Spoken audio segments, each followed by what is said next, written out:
So I just finished watching Midnight Mass, a Netflix horror series. The series has only 7 episodes, so you can binge it pretty easily. Midnight Mass takes you to a small fisherman island, where a community of God-fearing boomers live out their lives, working, playing Tambala, and being afraid of any sort of excitement. Unless that excitement is going to church. What a blast. And when a young new priest shows up and starts performing miracles left and right, like how a clown would make balloon animals at a kid's birthday party, well, the town is abuzz, and eager to have a sip of his ceremonial wine. The town's community has its share of characters with their own problems and vices, but the story mostly focuses, for most of the episodes, on Riley, the prodigal son returning to the island after spending a few years in prison after killing someone in a drunk car crash. Riley at first serves as an observer of the life on the island, since the most he does is awkwardly avoid conversations and brood about all day. Aside from Riley, you got some classics like the town drunk, the uptight super religious Karen, the pot smoking kids, and some trademark Netflix woke characters like the single pregnant lady, the town's doctor, who's secretly a lesbian, and a Muslim sheriff who moved to the island due to racism in his big city police department. So, moving to a semi-closed super religious community on an island seemed like a good idea somehow. Anyway, after the new miracle priest shows up, other, more spooky shit starts happening, as is to be expected in a horror series. Now, I've seen some people getting a bit iffy about the series with different takes on it. A rare few weren't happy with the plot using Christianity as a means of introducing the evil, so to speak. Another, more annoyingly vocal side instead claimed it was too easy on Christianity. Yes, obviously I'm talking about the wokies.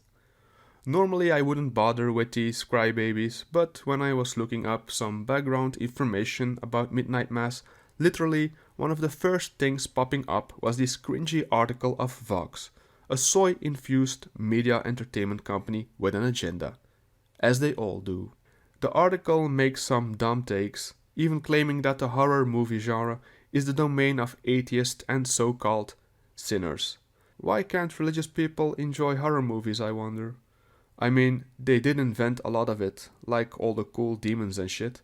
It's people like the writer of the article that will act like the oppressed victim being shooed out of fandoms, but then will turn around to be the actual bully instead, doing all the actual gatekeeping.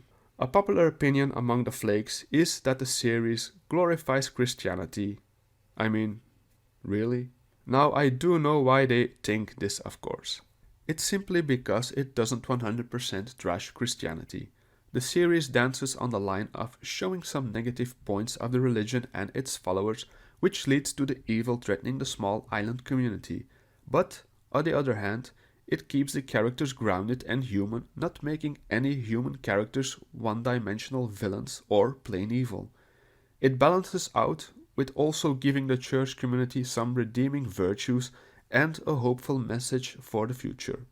Most of the series is basically balancing a tripwire, trying not to fall off and being either too woke or too overly religious. Whether it manages that is up to personal debate. The main point that irked me, personally, was how they introduced us to the main character, gave him a backstory and a certain quest for redemption, only to toss him aside before the actual climax of the series after a little snippy-snappy, flimsy, put-together redemption chat he has with another character. Seemed kinda stupid to me. My final verdict on Midnight Mass is that it's a decent watch. It's not that big on the horror, and don't expect a lot of gore aside from some healthy amounts of blood, but it keeps you entertained. Midnight Mass is a good series to binge during the spooky season, if you aren't a rusty, overly religious nut or a salty, blue checkmark Twitter lunatic, apparently.